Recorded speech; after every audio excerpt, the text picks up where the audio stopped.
Beleza. Bom, vamos lá. Eu vou também fazer aqui a minha autodescrição. Eu sou uma mulher de pele clara e cabelos claros, cabelos cacheados, compridos. Eu tenho um rosto um pouco arredondado. Eu tenho alguns traços finos, uso um óculos levemente arredondado, com uma armação vinho meio vermelha. E eu estou na minha casa, atrás de mim tem uma parede amarela e dá para ver uma cadeira, né? E eu estou usando uma blusa de gola alta, que eu estou em São Paulo, está muito frio, uma blusa de gola alta preta, de lã. Eu começo até, inclusive, esse momento falando um pouco sobre esse processo da autodescrição, né? Eu fiquei muito feliz quando o Matheus já começou se autodescrevendo. É uma audiodescrição, mas ele está se autodescrevendo. E isso é um processo. A gente vai falar muito ao longo desses encontros, que eu estou muito feliz, tá, gente, de poder falar com vocês hoje. Eu, particularmente, fico muito feliz de falar sobre acessibilidade para produtores. Eu acho que é o que a gente precisa, sabe? É o caminho que a gente tem que encontrar aí, é falar com acessibilidade com quem está fazendo ali, com os fazedores de cultura. E a gente tem sempre que falar sobre... Eu vou tentar falar ao longo desse curso, já faço a apresentação para vocês de como que as coisas vão acontecer, mas a gente tem sempre que se atentar ao que só depende de nós, né? A gente chama isso de acessibilidade atitudinal.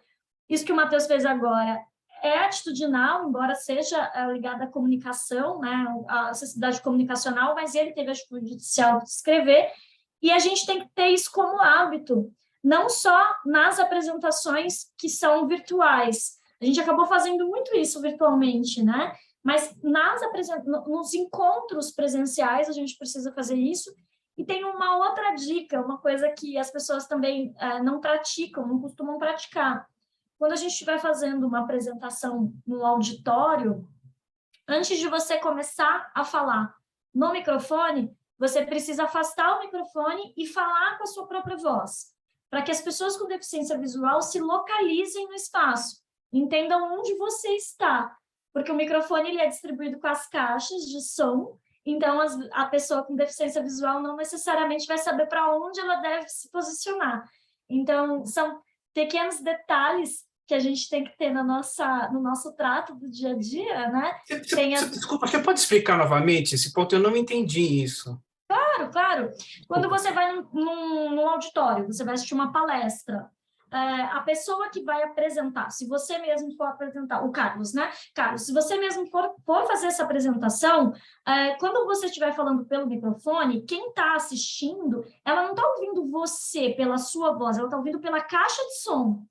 Então, é importante que você faça algum tipo de sinalização antes de você começar a palestra, você afasta o microfone e fala alguma coisa, faz alguma referência para que a pessoa com deficiência visual entenda de onde vem o som. São pequenos cuidados que a gente tem que ter no nosso trato do dia a dia, porque existe uma questão, por exemplo, de você nem saber que existe uma pessoa com deficiência visual numa plateia. E isso é o que a gente quer, né? A gente busca que essas pessoas ocupem os espaços e que isso não precise ser um grande evento.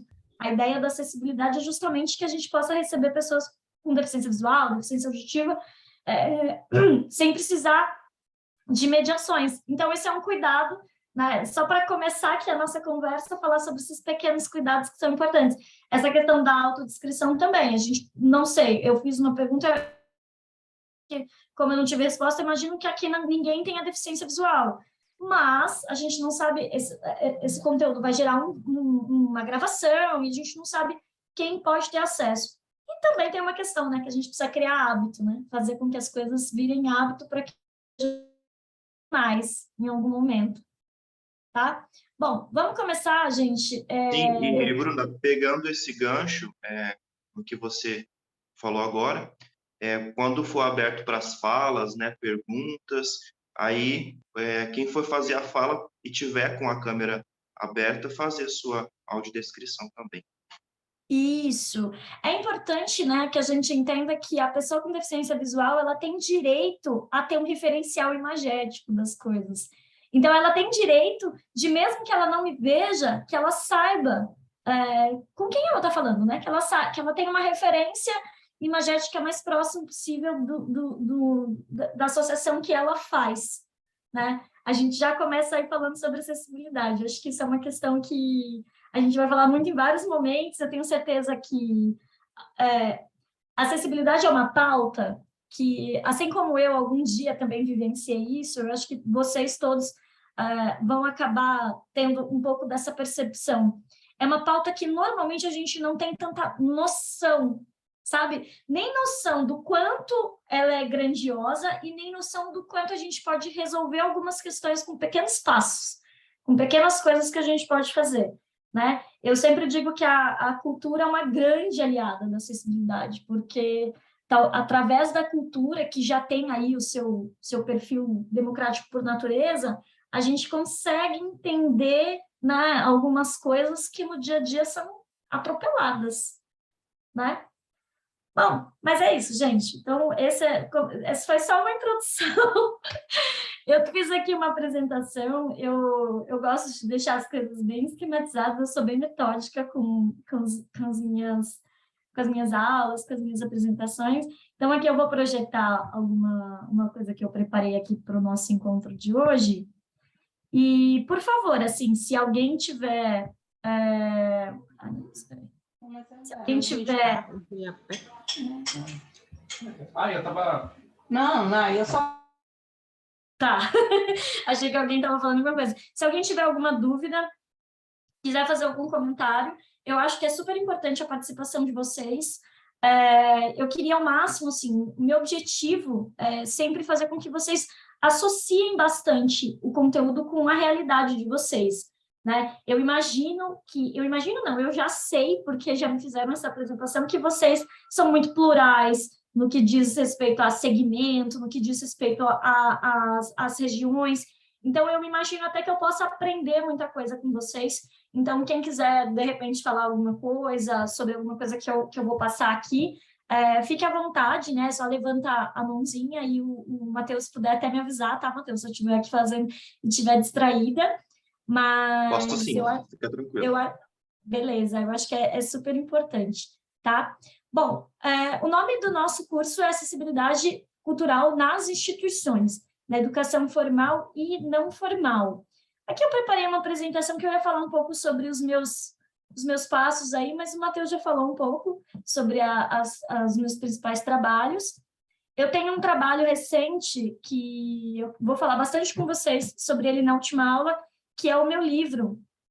O meu livro, ele tem 5 recursos de acessibilidade e eu quero muito falar sobre esse processo de como você, como produtor, pode realizar o recurso de acessibilidade ou viabilizar, né? Em alguns momentos você não consegue ser o que realiza, mas que você viabiliza.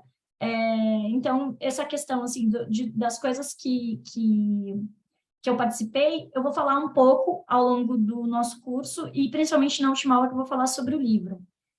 Aqui eu trouxe a divisão de como vão ser os nossos encontros. Hoje eu quero conversar com vocês sobre... Hoje a aula vai ser um pouquinho mais teórica, né? Hoje a gente vai falar um pouco sobre os conceitos, sobre dados e política pública cultural voltada para acessibilidade. Eu sei que às vezes a gente não gosta tanto de ficar num momento tão teórico, mas é super importante a gente entender a questão dos conceitos, porque todo conceito ele é o resultado de uma luta, ele é o resultado de luta, ele é o resultado de estudo. Existe muita luta em relação à causa das pessoas com deficiência. Eu não vou trazer, não pensei em trazer isso de uma forma não abordei isso de uma forma tão ampla com vocês, porque eu acho que a gente ganha mais tempo já de uma forma mais prática. Mas hoje a gente vai falar um pouquinho sobre isso, tem uma trajetória de leis, e através também dos conceitos e dessa trajetória de leis, a gente entende um pouquinho qual que é o nosso papel dentro disso, sabe? Como gestores públicos da cultura, como articuladores da cultura, como produtores, como artistas, né? A gente tem um grande papel dentro disso e a gente precisa entender, não tem outro caminho, né, gente, que não seja o do entendimento, do aprendizado, a gente tem que ter conceito, uma ideia histórica para a gente poder chegar em algum lugar. Na próxima aula, que é no dia 13, eu falei de potencialidades, possibilidades e potências. Eu vou trazer aqui para vocês alguns casos. A gente vai falar sobre alguns casos, sobre institutos que são referência, sobre trabalhos, né, sobre artistas. A gente vai falar, aí a gente vai sair um pouquinho mais dessa teoria e conhecer o que é feito, né? Qual que é o cenário que a gente tem em relação a isso. E no dia 20/9, o Criar Acessível, um laboratório, a gente vai poder explorar aí um pouco esses exercícios, né? Essa ideia de descobrir que, de repente, a gente mesmo pode ali tá promovendo uma ponte, pode estar fazendo abrindo ali uma porta importante, sem precisar necessariamente, e até quebrando alguns estigmas, né? Que eu acho bem importante desse encontro que a gente vai ter aqui, e quando a gente tem esse encontro de juntar a pauta da produção cultural com a pauta da acessibilidade, é entender que a gente vive cheio de estigmas, a gente vive cheio de ideias prontas sobre as coisas, né? A gente tem uma ideia de que a acessibilidade é cara, a gente tem uma ideia de que a acessibilidade é difícil, de que para fazer acessibilidade eu preciso do outro, e talvez também a gente tenha até uma ideia errada de para quem que a gente está fazendo essa acessibilidade, né? Então, é mais ou menos por aí que a gente vai trabalhar hoje, tá, pessoal? Deixa eu só tomar aqui uma aguinha.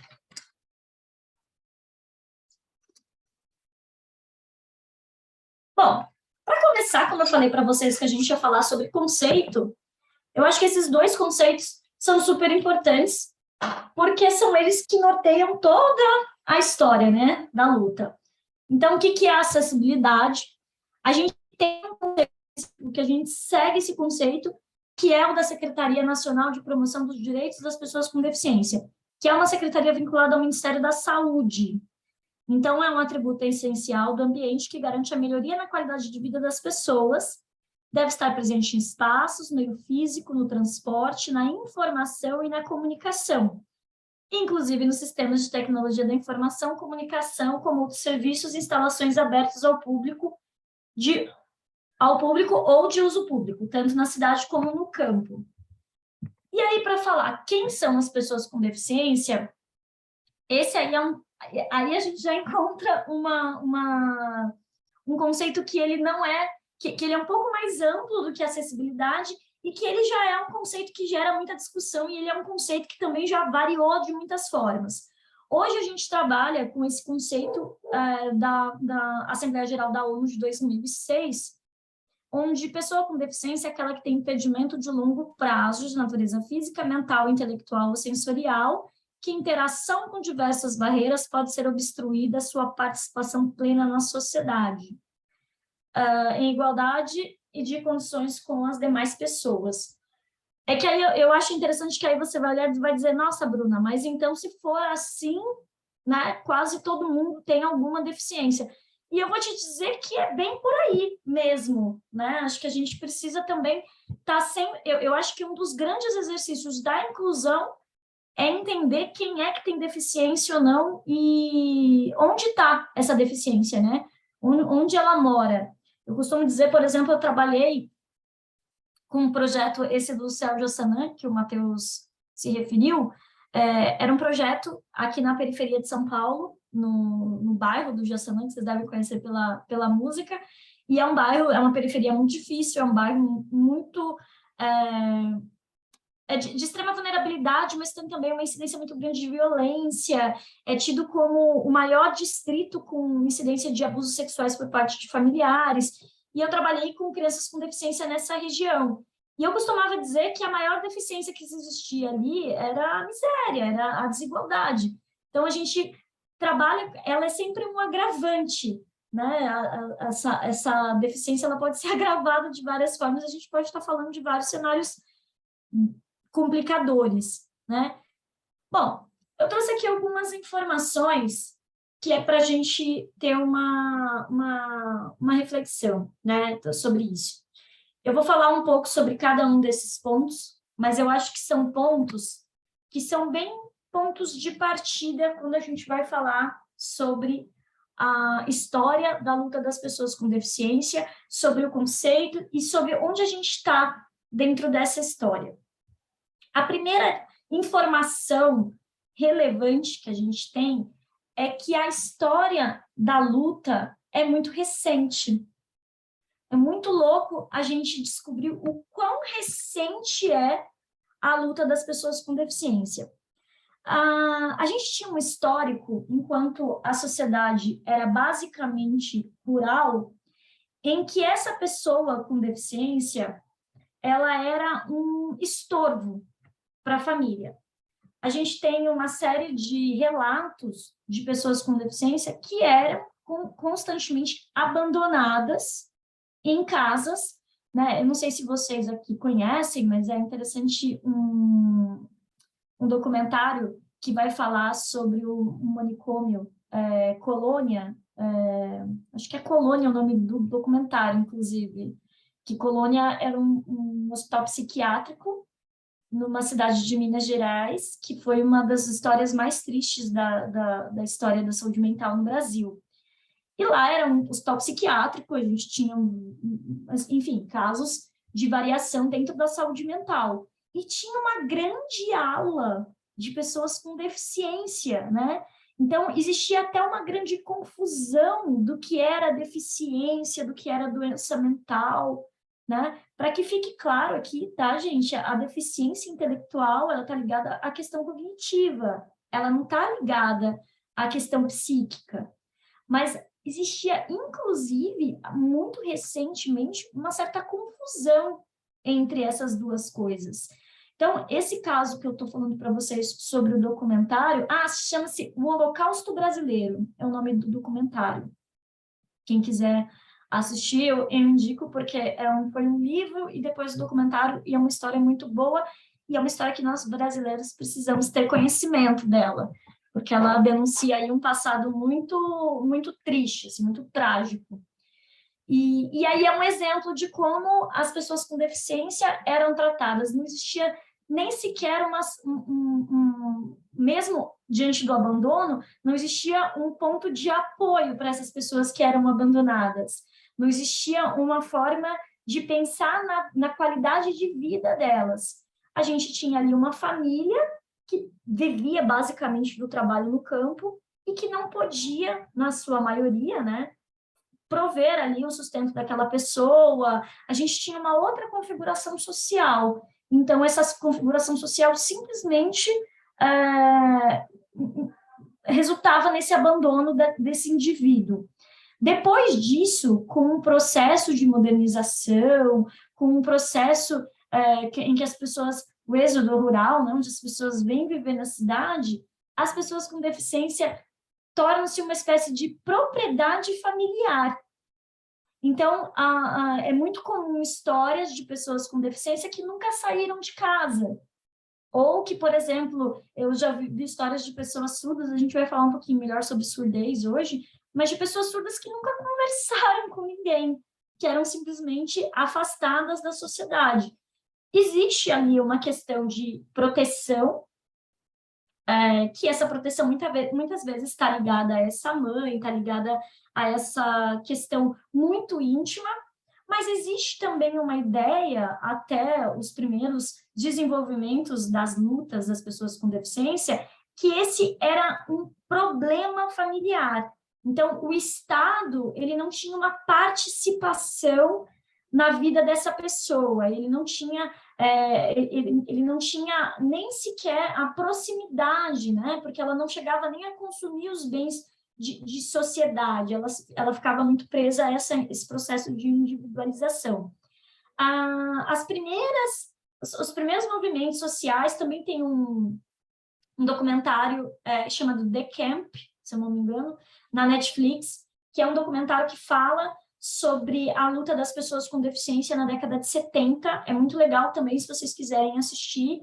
Fala-se também sobre esse momento em que as pessoas com deficiência tiveram essa transição de serem essa propriedade familiar para poder viver numa sociedade em que elas mesmas começaram a articular entre elas os seus direitos, as suas vontades, e aí isso tudo vai culminar numa luta civil mesmo, social, né? Civil que eu digo não em questão social, por direitos, por mobilidade, por direito à inclusão escolar.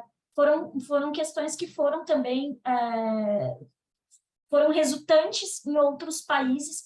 Aqui no Brasil, a gente viveu muito o reflexo dessa luta do que começou nos Estados Unidos, e a gente tem também um processo muito próximo desse da década de 70, onde começaram a surgir os primeiros, não daria nem para dizer que eram militantes, né, porque a gente estava vivendo aquele momento de ditadura militar, mas as primeiras pessoas, agitadores, e que começaram ali a cogitar uma inclusão social, de fato.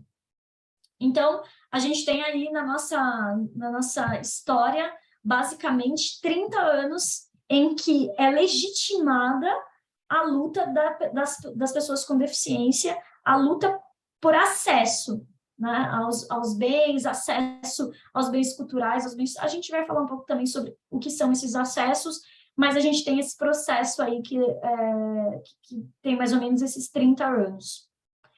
E aí, o que isso acontece com isso vira esse estigma de uma coisa que eu vou dizer agora para vocês, que se chama modelo médico versus modelo social.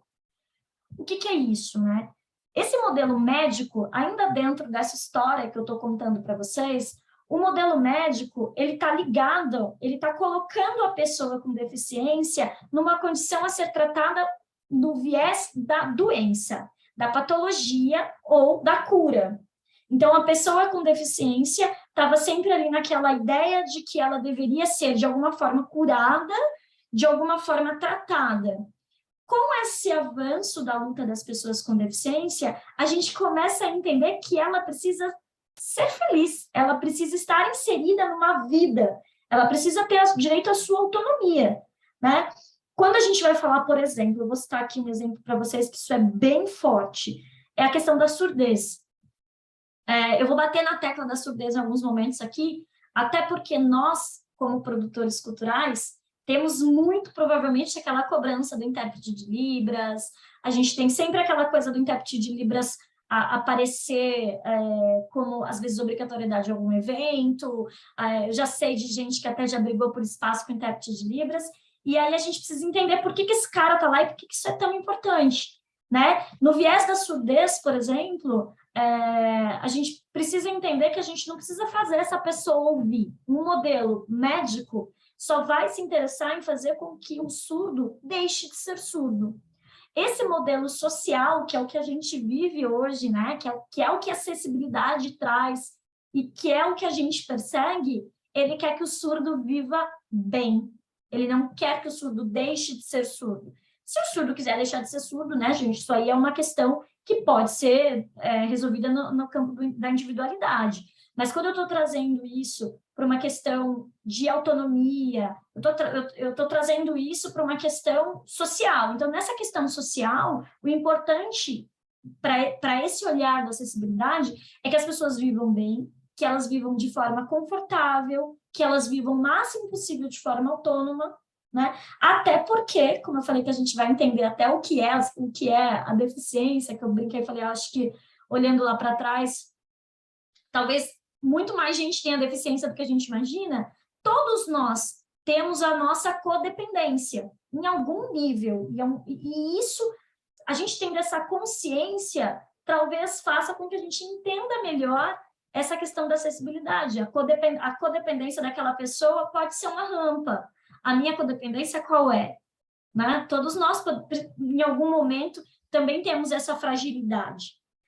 Bom, depois a gente volta a falar um pouco sobre o modelo médico e o modelo social. Eu sei que parece uma coisa, não sei se eu estou indo muito rápido, que são coisas diferentes das que vocês já conhecem, é que eu acho que é tudo muito importante a gente entender, para a gente entender onde a gente está, sabe? Por que acessibilidade? Por que a gente tem que pensar em dar acesso, sabe?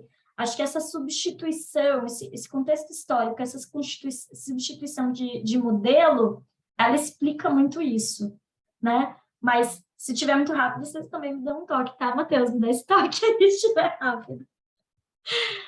Bom, Explicando um pouco sobre isso, tem algumas informações que são um pouco de ordem prática. As pessoas sempre me perguntam isso, assim, o que é correto falar?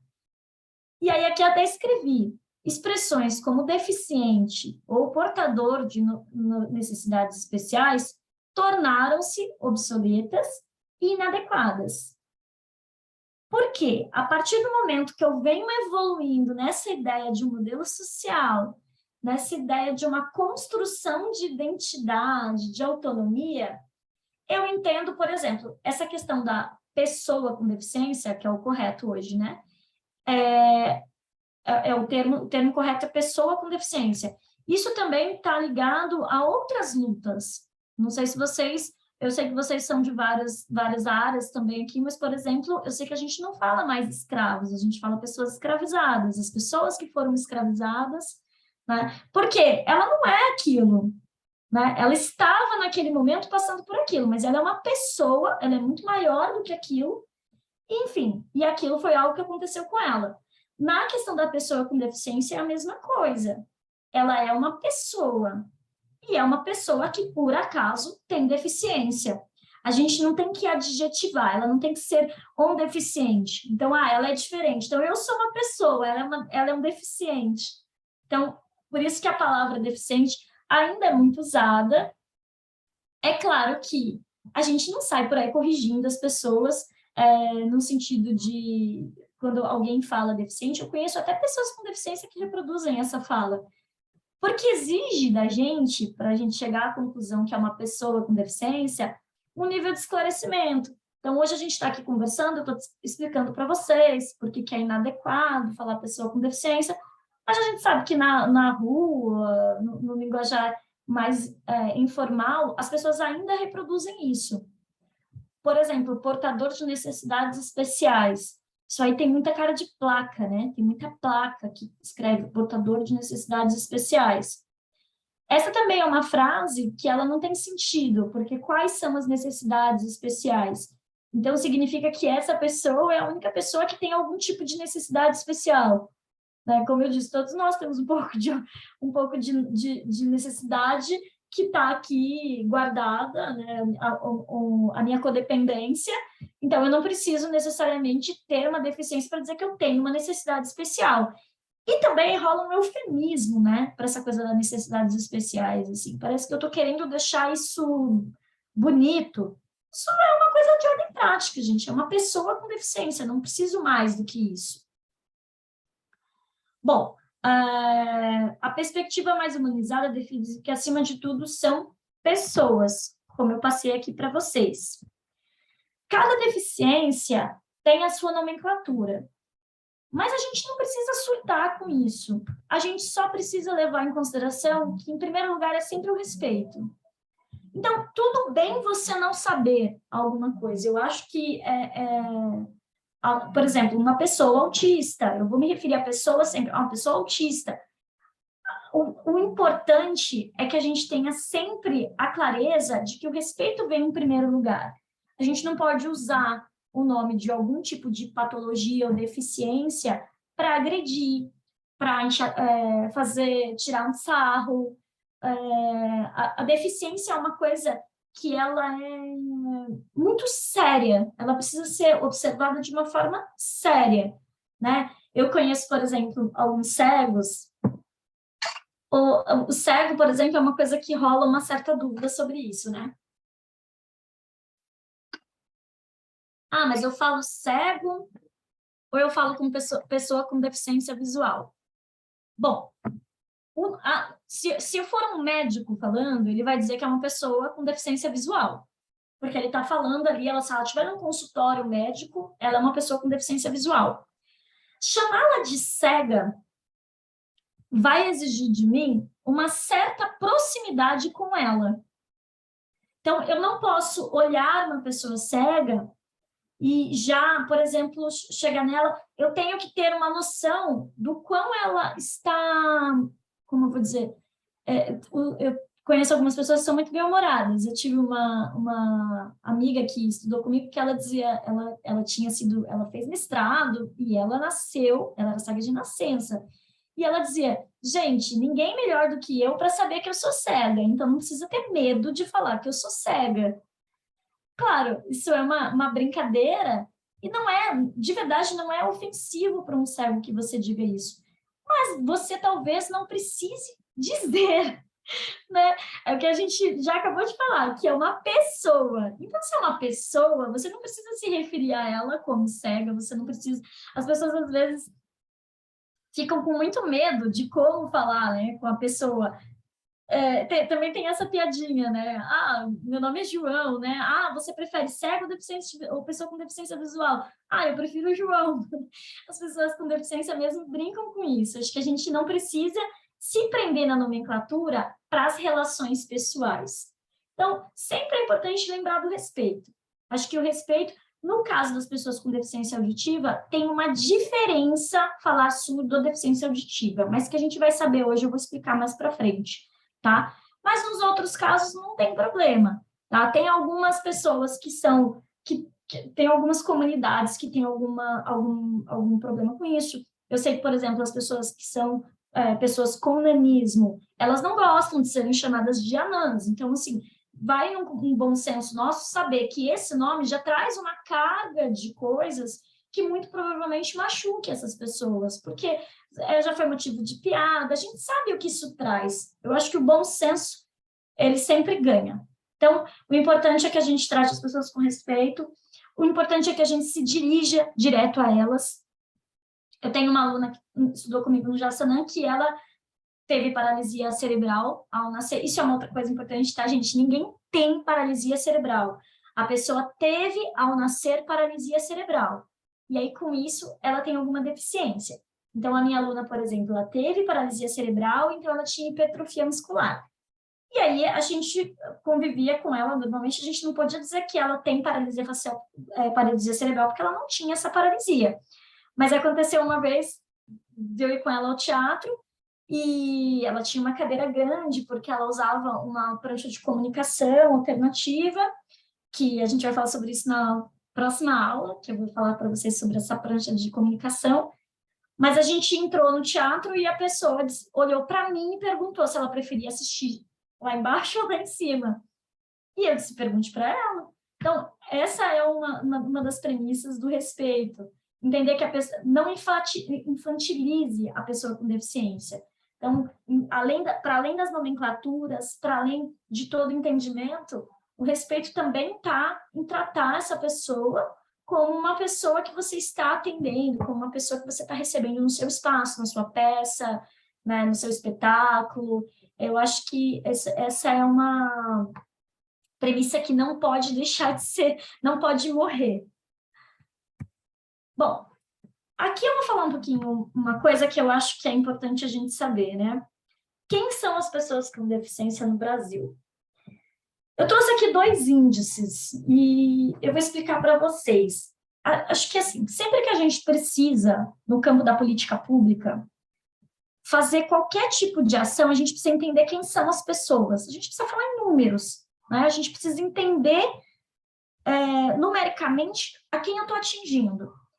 A gente tem hoje no Brasil válidos, porque ainda não temos a publicação do censo do IBGE de 2022. Então, a gente tem válido 2 tipos de... 2 estatísticas em relação à quantidade de pessoas com deficiência no Brasil. A primeira delas é esse censo do IBGE de 2010, e ele rendeu muita coisa. Quem se interessar a ler artigos científicos sobre acessibilidade, a frequentar cursos, vai sempre ouvir esses 24% da população brasileira tem deficiência. Isso é uma coisa que é impactante, né? Nossa, 24% da população brasileira. Esse número foi falado, foi discutido, foi falado. Hoje, a gente não tem ele mais como válido, mas eu trouxe ele aqui porque nós aqui, que somos fazedores da cultura, temos que entender o que ele significa. Essa pesquisa, que foi feita em 2010, ela perguntou para as pessoas qual o nível de dificuldade que elas tinham para exercer funções como ver, ouvir ou se movimentar. E dentro da resposta delas, se elas tinham muita dificuldade ou muita dificuldade, elas foram identificadas como pessoas com deficiência. Aí a gente fala assim, bom, esse é um número estourado, esse é um número muito grande. Foi feita essa pesquisa, que também faz parte do escopo do IBGE, que é a Pesquisa Nacional de Saúde, que ela atualmente é usada mais como uma questão de política pública. Para essa pesquisa, que a gente tem mais como oficial hoje, são 8,4% da população. Aí a gente leva em consideração a questão do CIF, tá? Só esclarecendo, gente, que eu acho que não é todo mundo que sabe disso. O CIF é como se fosse o CID, sabe o CID da doença? Só que ele é de funcionalidade. Então, para pessoas com deficiência, para você que é uma pessoa com deficiência, para você ter acesso ao benefício do BPC, para você ter acesso, por exemplo, aos benefícios dados pelo IPTU, você tem que ter esse CIF, tá? Só para vocês entenderem mais ou menos do que eu estou falando. Essa pesquisa dos 8,4%, ela vai falar de CIF. A outra está falando sobre funcionalidade, sobre nível de dificuldade. Eu acho que, independentemente para nós, qual é o que é acatado como oficial, a gente tem que levar em consideração que 24% da população brasileira tem dificuldades em níveis de fazer essas três coisas. Eu acho que, para a gente, lá atrás, quando eu mostrei para vocês o que era acessibilidade e o que era pessoa com deficiência, eu não citei patologias, eu não falei sobre autista, não falei sobre nada disso. Eu estou falando sobre barreiras, eu estou falando sobre dificuldades. E eu acho que nós, principalmente se nós aqui fizermos trabalhos ligados a trabalhos de ponta, em pontos de cultura, em trabalhos periféricos, trabalhos de democratização da cultura, a gente precisa levar em consideração que 24% da população brasileira tem dificuldade, sim. Embora esses 8% nos forneçam maiores informações, né? Aqui eu até coloquei nesse quadro laranja do lado, que assim também, né? 8% é gente para dedéu, né? A gente não está falando aí, não está dando uma amenizada nesses 8%. Mas esse quadro laranja aqui do lado me fala que, olha, 6,5% da população tem deficiência física. 3,4% da população tem deficiência visual. E 1,1% auditiva. Aí eu tenho 1,2% milhões de brasileiros com deficiência intelectual. Eu, Bruna, que trabalhei na periferia com pessoas com deficiência, posso afirmar para vocês que esse número da deficiência intelectual está completamente defasado. Mas, tudo bem, não sou ninguém para questionar nenhum número de pesquisa. Mas, só para vocês, porque a questão da deficiência intelectual, a gente vai para outros horizontes, a gente vai falar muito sobre a subnotificação, né? É muito complicado uma população que tem pouco acesso à educação, a gente determinar ali as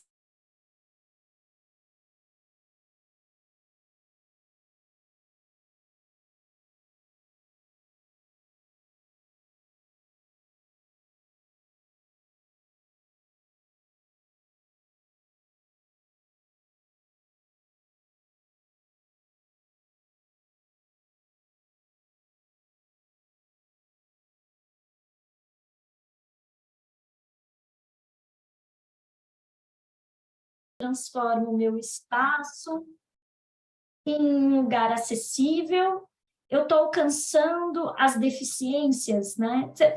Nesse contexto aí, vamos tentar entender quais são essas deficiências. Então, assim, primeiro que existem pessoas com deficiência temporária.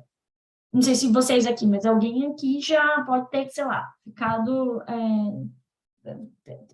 algum tempo com a perna engessada, né? Então, quando a gente viu lá no Ministério da Saúde, falava que é perda de longo prazo. Não necessariamente, né? Eu posso precisar, um tempo determinado, de rampa, de todos esses acessos. Eu, por exemplo, esse ano fiz uma cirurgia, porque eu sou atriz também, eu tive um problema nas cordas vocais, eu fiquei literalmente 15 dias sem poder falar, eu fiquei afônica. Nesse momento, eu tô ali passando por alguma deficiência temporária. As pessoas não alfabetizadas. É interessante a gente pensar que essa gama de pessoas não alfabetizadas estão sendo constantemente privadas de um mundo, né, de acesso ao mundo que se dá basicamente a comunicação através da palavra. Então, eu estou excluindo essas pessoas em que grau? Então, será que eu estou me tornando, se eu faço trabalho de base, se eu não faço trabalho de base, será que o meu espaço, ele está pensando que aquela pessoa não alfabetizada possa adentrá-lo, pode ter acesso à informação, pode ter acesso ao que eu estou oferecendo artisticamente, né? A gente vai falar um pouco nas próximas aulas sobre a audiodescrição. E a audiodescrição, eu particularmente sou apaixonada pela audiodescrição, porque eu acho que ela é erroneamente muito associada à questão da deficiência visual, embora, claro, seja o maior recurso, mas ela também resolve muitos outros, né? A gente pode, inclusive, ajudar pessoas não alfabetizadas a frequentarem exposições, a frequentarem espaços, a partir desse momento, até espaços virtuais também, né? Então, a gente tem que pensar que exista isso e pensar também que, assim como todas as outras deficiências, não ser alfabetizado também existem graus, né? Existem pessoas que, inclusive, se identificam como alfabetizadas, acreditam que são alfabetizadas e não são de fato, a ponto de poder compreender um texto ou compreender uma concepção artística. As pessoas idosas são basicamente quase que os maiores beneficiados das medidas de acessibilidade. Desse dado que eu mostrei para vocês aí da pesquisa promovida pelo Ministério da Saúde, 50% são pessoas acima de 60 anos, né? Só que aí a gente tem que pensar sempre o quanto a gente está discriminando se eu não torno o meu ambiente acessível. As pessoas idosas podem utilizar, a gente sabe que existe uma perda de visão, existem diversas perdas que são em decremento do tempo, e essas pessoas podem simplesmente serem excluídas de atividades que elas já frequentavam. Então, isso é gravíssimo. Então, a que ponto que eu estou fazendo também atende essas pessoas idosas? A que ponto o meu tempo, né? Às vezes, o que eu estou fazendo, eu posso estar fazendo lindamente, mas será que eu estou fazendo num tempo que ele pode ser absorvido por essas pessoas idosas? E os estrangeiros. Também a gente vive quando a gente fala sobre estrangeiros, vem logo a figura, não sei vocês, né? A gente costuma conversar, vem logo a figura do turista. Aí você fala assim, não, mas lá na Pinacoteca, lá no museu do meu bairro, lá no museu da minha cidade, tem a tradução, mas a gente sabe que não é só esse perfil de estrangeiro que pode estar usufruindo do nosso trabalho, né? Eu aqui em São Paulo, por exemplo, a gente tem uma série de trabalhos, uma série de programas voltados para refugiados. Será que eu não deveria também incluir essas pessoas no meu trabalho? Então, a partir do momento que eu fizer, talvez, um trabalho imagético também, de transpor uma obra de arte, poder transformar essa obra de arte em algo tátil, né? O entendimento da obra de arte, ele pode ir para vários caminhos diferentes. Então, de repente, se é uma obra que é uma obra basicamente focada em um sentido, será que eu não consigo também traduzir para o outro, para fazer com que as pessoas consigam absorver aquilo de várias formas diferentes, entendendo as necessidades delas? Existe uma ideia de que as pessoas com deficiência, elas estão em casa. É muito doido isso. Eu escuto muita gente dizer assim, mas elas não vêm, né? Elas não vêm. Nem adianta, Bruna, querer colocar aqui audiodescrição. As pessoas com deficiência simplesmente não vêm. Isso é muito comum, assim. Eu tenho, depois, assim, quem quiser me contar, se alguém tiver aqui algum relato, provavelmente alguém vai ter um relato parecido. Eu fiz aqui uma coisa maravilhosa, tal, e essa pessoa não veio.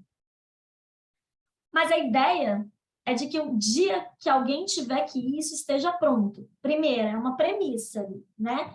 Então, você tem que formar a plateia. Formar a plateia não é só a pessoa com deficiência que é difícil de formar plateia, né? A gente sabe que o problema de formação de plateia, ele é geral, assim, é uma coisa que faz parte da luta do trabalhador da cultura no Brasil, essa questão da formação de plateia.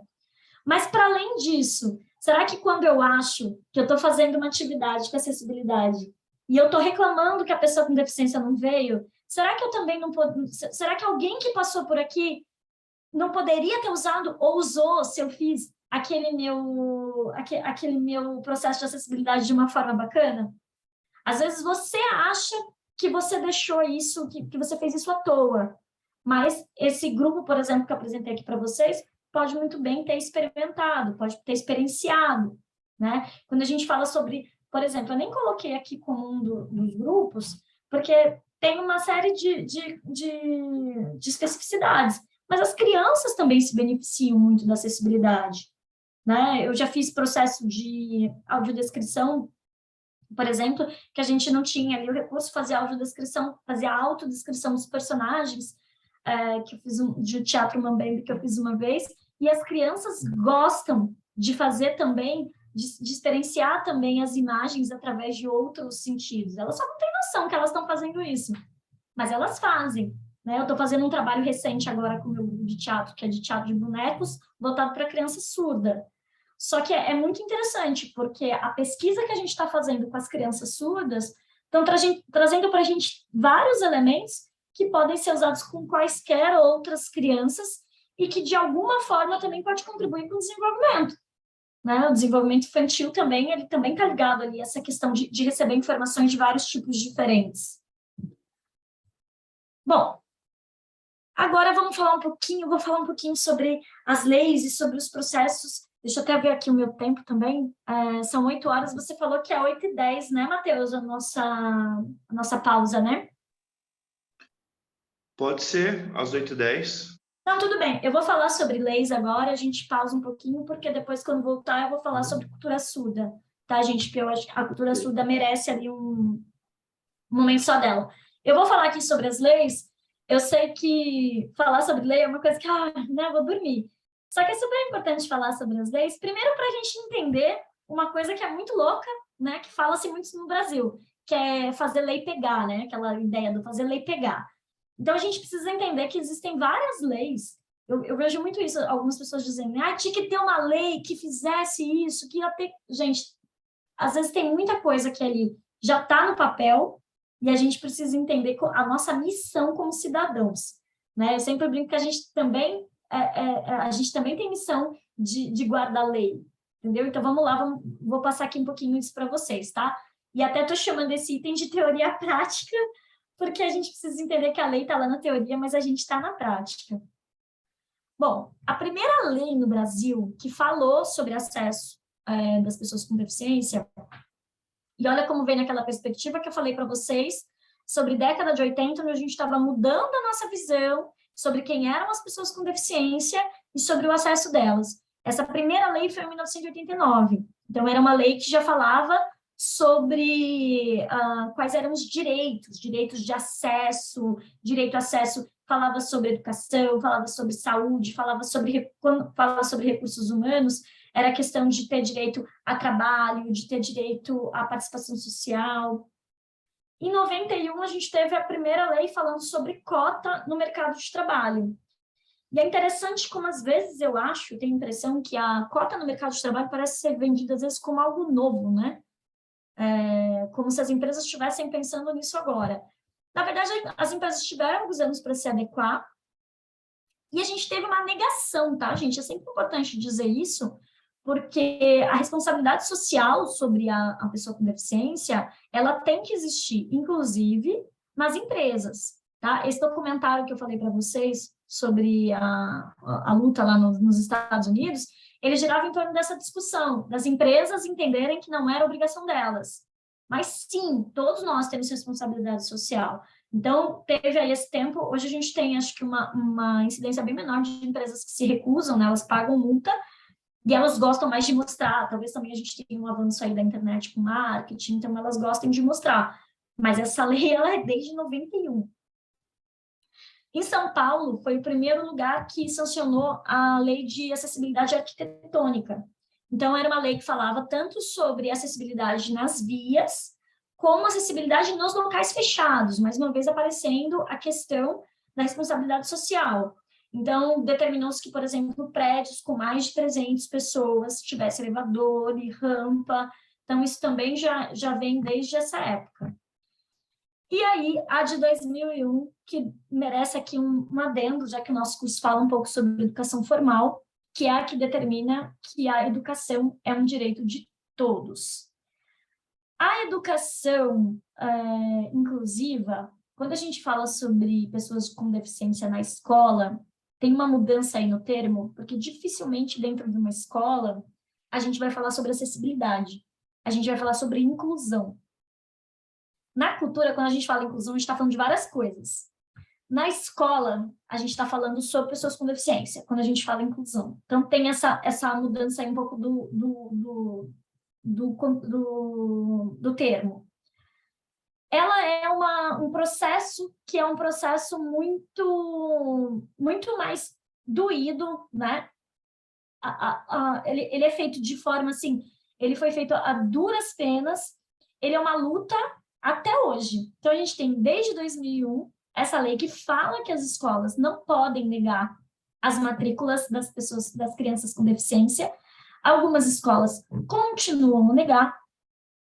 Isso também é também passivo de punição e tudo mais, mas mesmo os processos que são processos habituais já, que são da inclusão dessas crianças com deficiência dentro das escolas, eles ainda precisam ser muito, muito mudados, incentivados. A gente precisa muito investir ainda na educação e capacitação de educadores. Eu trabalhei dentro de uma escola, esse CEL que eu falei para vocês, o CEL, para quem não é de São Paulo, significa Centro Educacional Unificado. Ele é uma escola dentro de um centro cultural. Aqui em São Paulo tem muitos, né? Tem vários lugares, ele tem essa visão um pouco bem completa, né? Tem um centro esportivo, tem, enfim, tudo isso que funciona dentro da escola. E existe um problema ainda muito grande dentro da escola, que é entender o papel dela na inclusão escolar, o papel daquele professor, o papel daquele educador. Ainda temos resquício dessa ideia de que a pessoa com deficiência, ela requer um trabalho que é da família. Então, existe ainda muita coisa a ser feita dentro das escolas em relação à inclusão escolar.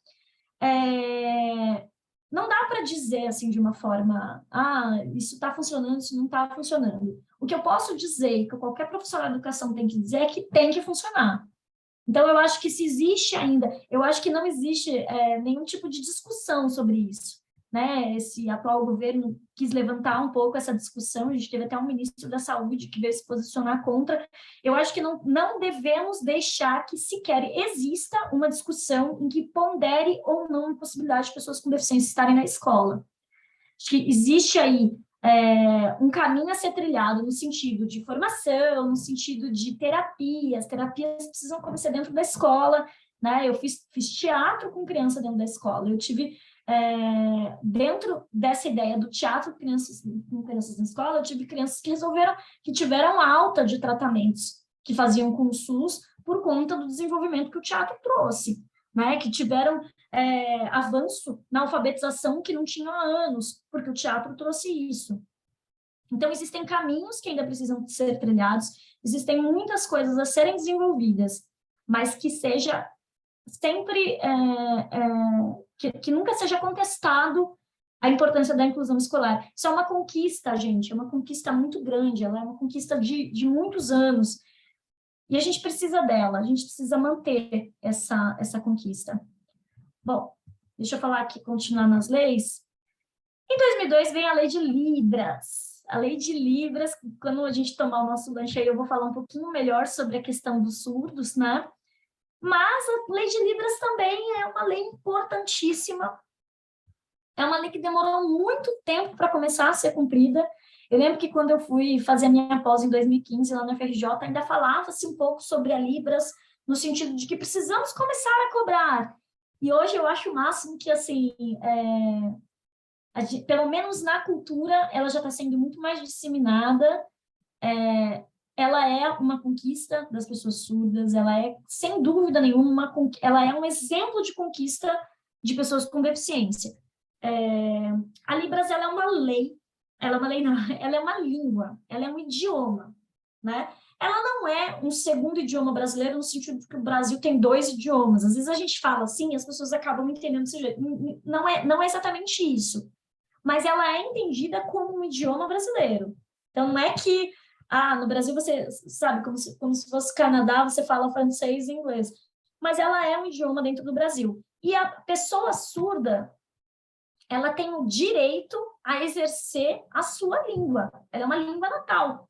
Então, a partir do momento que eu tenho uma lei que foi sancionada em 2002, que previa que a Libras era um direito, que a pessoa surda tinha o direito de ter a sua cidadania plena na sua língua natal, ela também previa que a função de intérprete o intérprete de Libras seria uma função validada, e ela também previa que a Libras fosse matéria obrigatória em todos os cursos de licenciatura.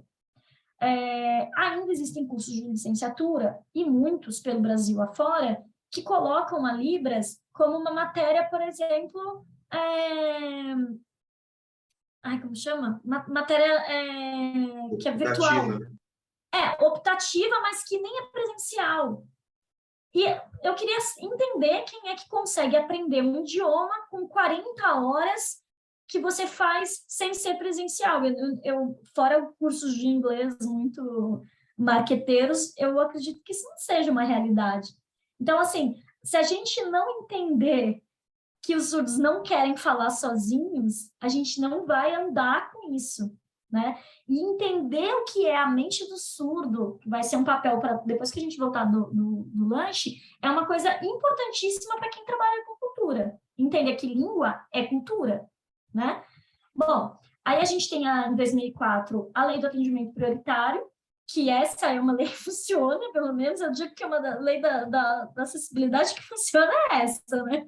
Porque pelo menos assim, as pessoas brigam por isso e tem que continuar brigando mesmo. Em 2005 foi feita a Secretaria da Pessoa com Deficiência em São Paulo, que é uma secretaria meio. Rapidamente dizendo, ela tem uma perspectiva interessante porque ela é uma secretaria que não tem orçamento próprio. Ela trabalha com orçamento alocado em outras secretarias. Ela foi copiada para outros lugares. Eu pesquisei bastante, eu sei que no estado de São Paulo ampliou-se, várias outras cidades têm a secretaria do mesmo jeito. Se alguém aí for de algum outro estado e tiver também uma secretaria da pessoa com deficiência nesse estilo, depois pode me falar. Mas significa que ela vai administrar o seu orçamento dentro daquelas pautas. Então, por exemplo, parte do orçamento da Secretaria de Transporte é dela. Então, ela vai determinar com aquela parte do orçamento o que vai ser feito para que isso garanta que essa verba seja usada para as pessoas com deficiência. E ela tem essa participação em outras tantas secretarias. Então, tem na Secretaria da Educação, na Secretaria da Saúde, na Secretaria da Cultura, principalmente.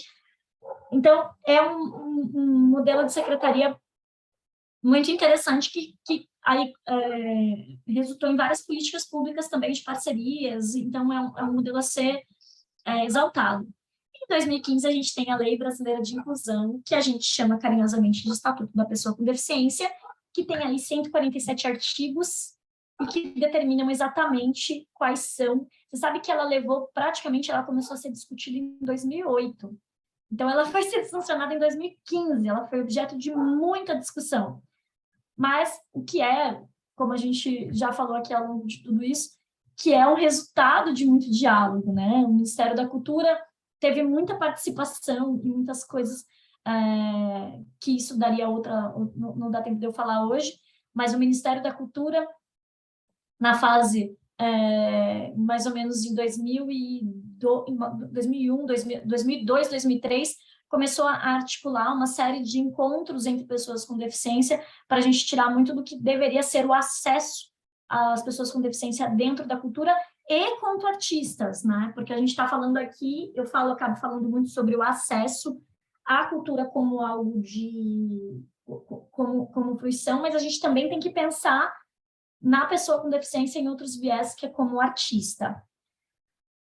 Bom, Você quer tomar café agora, então, Matheus? Aí também tem outra coisa que eu quero falar da cultura, mas a gente volta depois. 10 minutinhos, é isso? Uhum.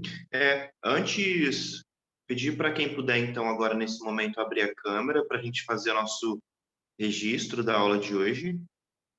Aquela foto com o pessoal do Yes. Aí, Alana, quando você fizer a foto, você avisa a gente, tá bom? Tá. Aí, quem puder abrir a câmera, já se ajeita, dá aquele sorrisão.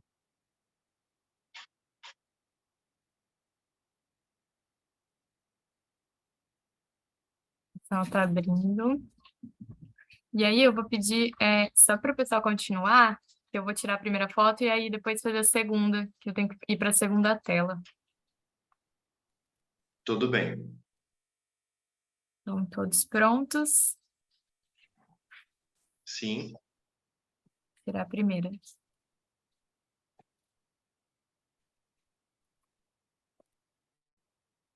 E agora a segunda. Prontinho. Certo. Voltamos então às 20h24, pessoal. Aí eu já vou colocar aqui a lista de chamada e vocês já podem ir assinando, tá bom? Até já.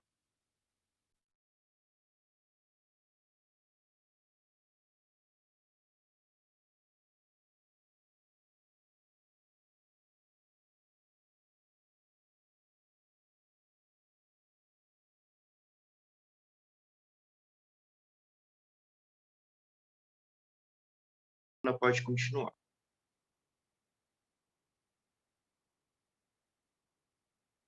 Eu estava, antes aqui de acender a luz, eu fui ler os comentários. Tem algumas outras coisas que eu quero falar, mas antes eu queria meio que perguntar, assim, se alguém se sentiu motivado a falar alguma coisa, a contar alguma coisa. Eu vi aqui que teve gente que já trabalhou no Jaçanã, né? Achei engraçado isso. Falaram sobre o Holocausto brasileiro, sobre o que eu citei, que é muito bom documentário. Bom, se alguém quiser, aproveitando que a gente está voltando, né? Eu acho que eu consigo readequar, mesmo que alguma coisa não seja dita, acho que é importante vocês também participarem. Então, se alguém tiver alguma coisa, quiser falar nesse momento, eu acho bem legal dividir com a gente. Até para eu entender também se fez sentido tudo isso que eu falei aqui. Falei.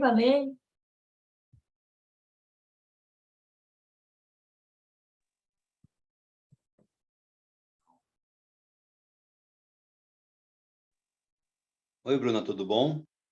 Tudo bem? Eu tô sem câmera, acho que foi eu que comentei aqui no chat, né, sobre o Uhum. Jaçanã e tudo mais, né?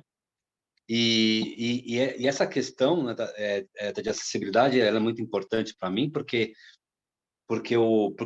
eu sou da dança, né? Eu dou aula mais, né? Eu já não danço tanto mais, eu dou Antônio, acho aula. que travou aqui. O áudio dá para ouvir? Você estava dizendo que era muito importante para você e aí a gente não viu o resto. Isso, então, é porque também estou um pouco longe. E porque eu dou aula de dança agora, né? Então, muito mais do que dançar em si. E nesse meu percurso de dança, eu fui também encontrando, né? Com pessoas com deficiência, né? Tal. E, inclusive, também a questão dos próprios idosos, né? Que é meu público maior. E dentro dos idosos com deficiência, pessoas idosas com deficiência, né? E como levar dança para essas pessoas e o que levar? Essa é a minha questão há muito tempo, né? Então, isso me fez questionar, inclusive, o que era a dança, né? Quer dizer, será que as pessoas sabem assim, elas têm que chegar na forma que eu acho que tem que chegar, que eu também aprendi, né? E não. Então, foram essas pessoas que foram me ensinando a ser professor, né? Então, lidar com a diversidade, lidar com os múltiplos corpos, né, e formas corporais, né, de corporalidades, foi o que foi me transformando num educador corporal melhor, né? Uhum. A tal ponto que há pouquíssimo tempo, em junho mais ou menos, eu descobri o Danceability, né? Que é super legal, é uma técnica super interessante de dança, uma visão de dança inclusiva, né? Mas só que de uma forma bem mais profunda. E eu tô assim super apaixonado, né? Uhum. Tem gente entrando aqui também, né? Então é Sim. muito interessante porque a gente fez uma dinâmica agora em junho lá na USP com pessoas com deficiência, com múltiplas deficiências, né? Então cadeirantes, deficiente cognitivo, autistas, nos seus vários espectros, né? E como que a gente trabalha a dança sem excluir, né? Então a gente tem que refinar muitos nossos sentidos, né? E entender essa pessoa como uma pessoa realmente, porque a gente é instruído, a gente é aculturado, realmente a ver deficiência primeiro, né? E não a pessoa. Então para você refinar os seus sentidos, né? Para entender, não ver, né? Mas entender e sentir, né? Essas pessoas e dar respeito e tudo mais e trabalhar com elas é muito gratificante. Eu tô sem conseguir falar muito porque é muita informação, né? Muita coisa interessante. Mas o Dance Ability me trouxe isso. Entendi. Obrigado. Você sabe que é legal você ter tocado nesse assunto da dança. Na história da acessibilidade cultural do Brasil, a dança ela tem um lugar muito especial, né? Porque dentro disso que você trouxe de se questionar o que era, né? O que é preciso, né? O que é a dança, se questionar o corpo, se questionar onde você quer chegar. A dança faz os profissionais da dança foram os primeiros a notarem isso, né? A gente tem uma pessoa que é percussora nessa história, que é uma pessoa chamada Albertina Brasil, que ela já faleceu, mas que ela fez fez história na dança, que era essa dança, fazia balé com cadeirantes. Depois disso a gente tem, eu mesma conheço alguns colegas aqui de São Paulo que fazem um trabalho muito legal, mas tem esse lugar que é super interessante, né? Porque, como você falou, você tem os idosos, você tem as pessoas com deficiência, e você passa a questionar o que você quer com a arte, né? Será que você quer aquele corpo, aquela excelência? Será que é disso que você está falando, né? Até que ponto eu tenho alunas, eu já tive alunos que fizeram balé, que eram cadeirantes, e que levantavam muito essa questão, né, do que é dançar, né, o que é estar ali presente. É muito, muito legal esse seu retorno, porque a dança tem muito isso, acho que faz muito parte do que a gente está buscando, sabe? Bom, gente, é isso. Acho que eu vou continuar, então, aqui. Se alguém mais quiser sentir vontade falar?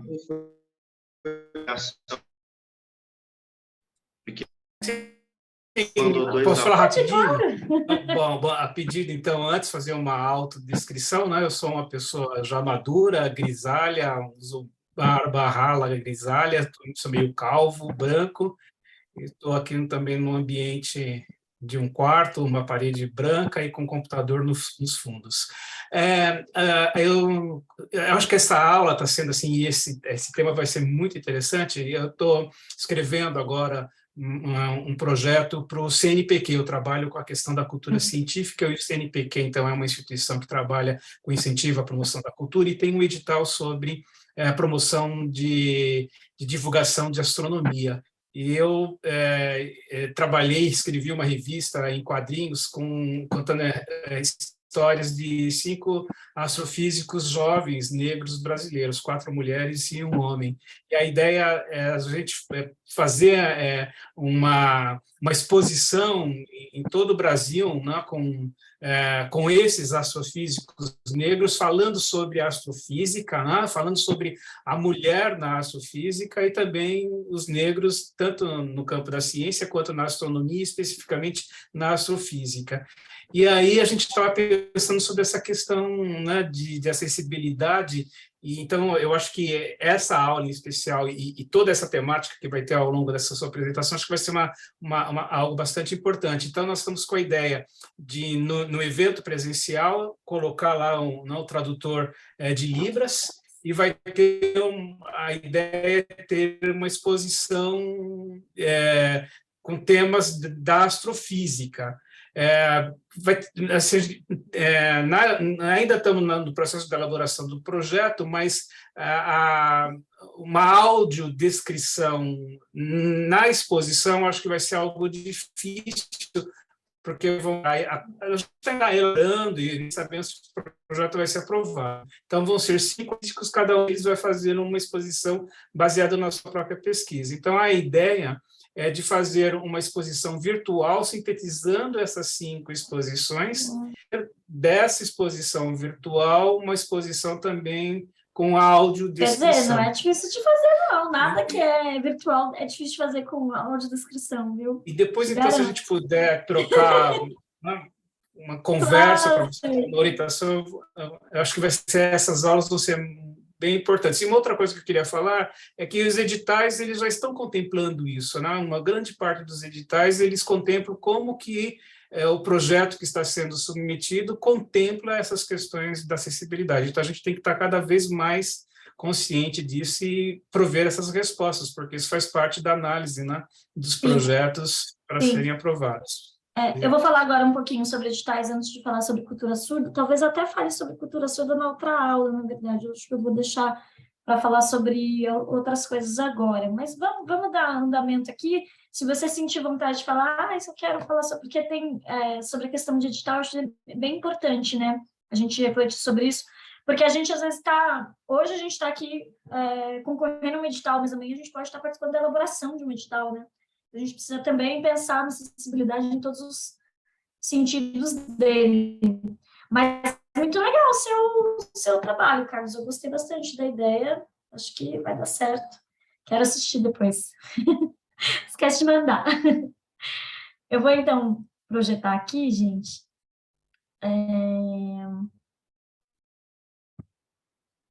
O papel da cultura nessa luta, né?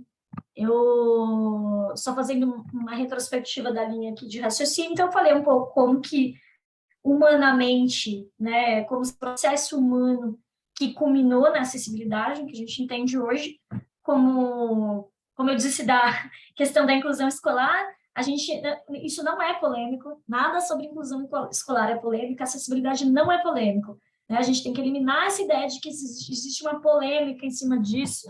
Não, isso tem que ser colocado em prática. A gente já perdeu muito tempo questionando coisas, e hoje a gente tem coisas que são evolução de luta, evolução de estudo. Então, não tem que questionar em que ponto precisa disso. Se precisa Libras, claro que precisa de Libras em tudo, sim, sabe? Inclusão escolar tem que ter, é um fato. Então, assim, acho que a gente tem que... Nosso papel é defender também, sabe, a acessibilidade. Eu acho que, a partir de hoje, vocês vão ter um pouquinho mais eu espero, né, ter deixado vocês, assim, com um pouquinho mais de conhecimento sobre isso.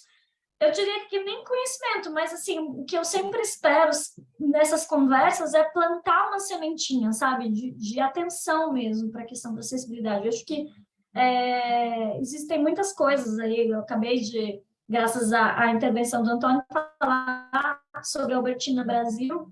Eu gostaria de poder citar também essas trajetórias dessas pessoas maravilhosas. Optei por a gente fazer uma outra linha aqui para a gente poder caminhar melhor e poder chegar na prática, né? Que eu acho que vai ser legal a gente poder fazer essas aulas de prática. Mas acho que quem puder também conhecer, sabe, essa questão da Albertina Brasil, ela criou também uma coisa chamada Arte Sem Barreiras. Então, quem puder aí se informar sobre isso, sabe, fique à vontade. Tem até também um momento importantíssimo na história da cultura brasileira que culminou num documento. Eu falei sobre a importância do Ministério da Cultura, né? O Ministério da Cultura em 2005, mais ou menos, eu estava sobre a Secretaria da Cidadania e Diversidade Cultural, que existia, que era a CID, na verdade, depois virou SCDC. Foram feitos uma série de eventos durante alguns anos, foram acho que 2 anos que culminaram num documento chamado Nada Sobre Nós Sem Nós, Esse é um documento muito importante para a gente entender esse movimento da acessibilidade cultural, né? É bem mais específico, mas fala um pouco sobre essa luta. Quem quiser aí também servir como referência para a gente entender aí o que aconteceu, né? Para a gente chegar no momento que a gente está agora, fica aí como uma dica, tá? Mas vamos entender um pouco o papel da cultura nessa luta. Tá. Antes eu vou falar sobre uma coisa que estou falando com algumas pessoas que são acadêmicas, né? Às vezes a gente fala algumas coisas que parece que eu vou falar assim, para algumas pessoas pode parecer algo que já é tranquilo, mas a gente sempre tem que se perguntar se a gente sabe a diferença entre o processo de integração com o processo de inclusão. A integração é quando eu permito que uma pessoa ocupe ali um espaço. A inclusão é quando essa pessoa faz parte do que está acontecendo naquele espaço, né? Quando eu dei o exemplo da inclusão escolar, das crianças com deficiência nas escolas, o que acontece em geral quando a gente tem um cenário que não é um cenário propositivo, não é um cenário onde foram instruídas, onde a gente não tem ali um desenvolvimento. A gente tem o processo de integração.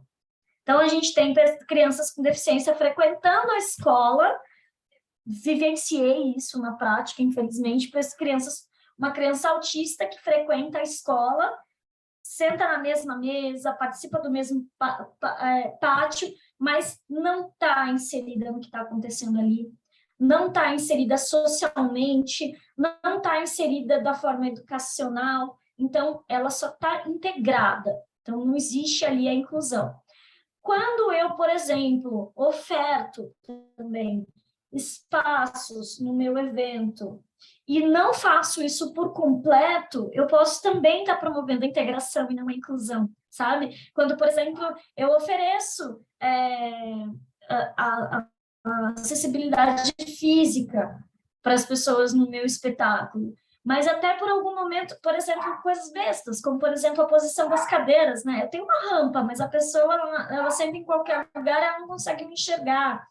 Um exemplo mais importante até do que esse que eu dei, quando eu tenho, é um cuidado que eu posso ter quando eu tenho um espetáculo que tem libras, e o meu intérprete de libras, ele se posiciona num determinado lugar, é legal que eu deixe isso claro para as pessoas com deficiência, para que elas se posicionem de uma maneira a ficarem ali conectadas com aquele intérprete de libras, que elas sentem de uma maneira que elas possam enxergar. Isso é um cuidado que eu posso ter no convite, é um cuidado que eu posso ter até se eu conseguir falar com essa pessoa, eu disseminar essa informação de alguma forma. Isso aí vai fazer com que essa pessoa se sinta o máximo possível incluída, né? Quando essa questão de chamar, a comunicação faz muito isso, né? A gente acaba convidando as pessoas que têm deficiência. Eu tenho uma história que, infelizmente, eu não vou falar o nome do espetáculo, mas tem um espetáculo bem importante aqui em São Paulo que divulgou audiodescrição.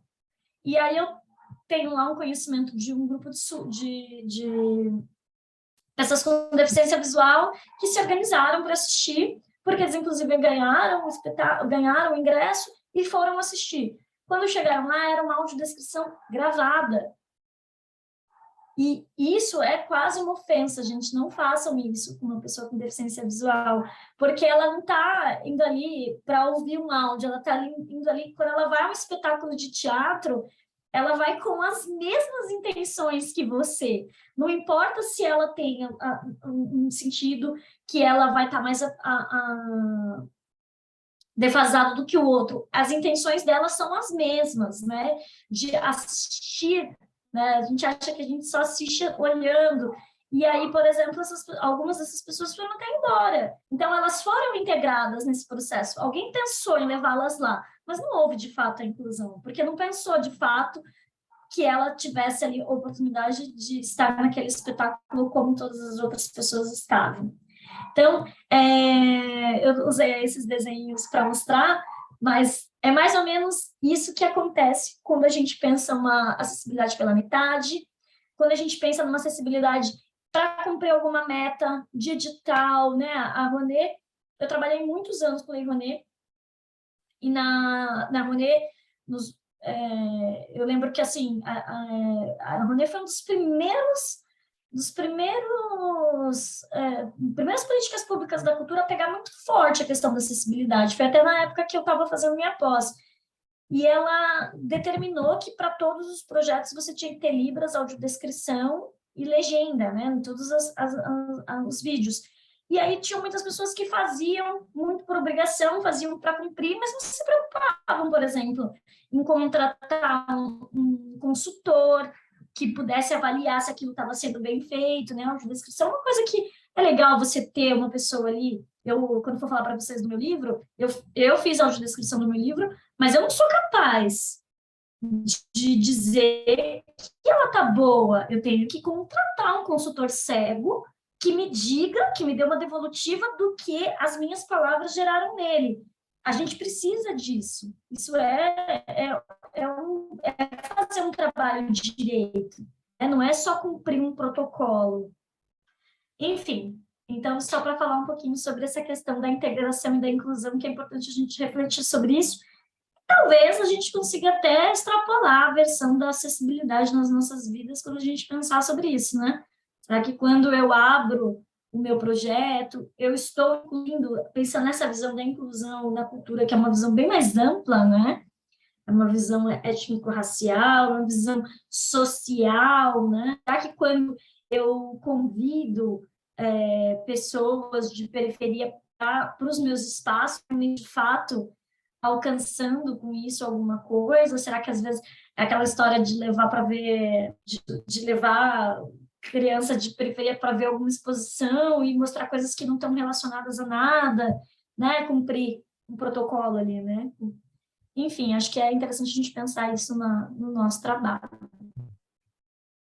Vou pensar o que é o incluir, né? Eu acho que tem algumas coisas aqui que já começam a falar um pouco sobre prática, mas que eu acho que são importantes. Incluir nos espaços. O que é incluir nos espaços? Será que incluir nos espaços é só colocar uma rampa? Eu sempre falo, tem até um vídeo que eu fiz do PROAC, que eu falo que são os mitos, né, da acessibilidade. Um dos maiores mitos é quando você pergunta se um lugar tem acessibilidade, a pessoa diz que sim, porque tem rampa. Eu tive essa questão com um projeto que eu estava fazendo do meu instituto, e a gente queria levar pessoas com deficiência para um hotel. E eu perguntei se tinha acessibilidade, eles disseram que tinha. E aí eu achei, nossa, né, mas tem tudo isso de quarto. Não, mas a acessibilidade era rampa. E eles me disseram que era rampa e o quarto no térreo. A acessibilidade é muito mais física, por exemplo, está muito que na rampa. Né? Um banheiro adaptado é um banheiro que requer muitos cuidados, porque é onde acontece uma parte dos acidentes, né? Então, tem alguém aí com o microfone aberto. Então, incluir nos espaços significa também pensar onde fica esse espaço. Às vezes também, onde é esse espaço? Será que esse espaço, ele tem, fisicamente falando, né, na rua, ele tem condições de uma pessoa cadeirante adentrá-lo, né?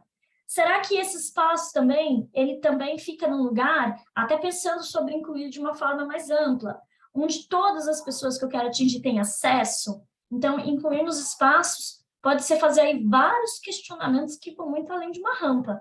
Acho que a gente tem que parar com essa história de tudo é rampa, né? Claro que a rampa é o mínimo que você precisa ter. Como a gente viu lá no começo, pessoas idosas fazem uso dessa rampa. Né? Às vezes eu tô com meu pé machucado, eu faço uso dessa rampa. Às vezes eu fui na feira e eu tô trazendo meu carrinho, eu preciso da rampa. Então, a rampa é o mínimo que você tem que oferecer, mas o seu espaço... Uma coisa que também, quando eu trabalhei com o pessoal de museu, que o pessoal falava da necessidade de ter banquinhos nas exposições, né? Que é uma coisa completamente boba, mas que é uma coisa muito importante para a acessibilidade, que você, no meio de uma exposição, as pessoas tenham onde sentar. E muitas às vezes não é pensado, né? Em muitos lugares você entra, passa, e você percebe, se a pessoa tiver algum tipo de fadiga, ela pode até nem ter uma deficiência. Mas será que você está oferecendo conforto nesse espaço? Será que seu espaço é confortável? Bom, agora aqui a gente vai falar sobre incluir na divulgação. Eu acho que esse item, gente, eu estava guardando para falar sobre isso. Ele é muito importante. E eu tenho certeza que a maior parte das pessoas não pensa nele. Quando você pensa, por exemplo, hoje a gente faz uma divulgação muito digital, né? A gente vive uma era muito digital.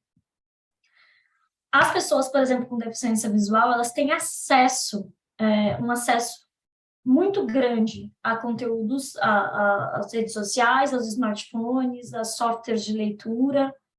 Então, a gente tem que pensar numa comunicação para que essas pessoas consigam também ter acesso ao nosso projeto, ao nosso evento. Divulgar com acessibilidade é dizer, olha, eu estou pronta para receber você.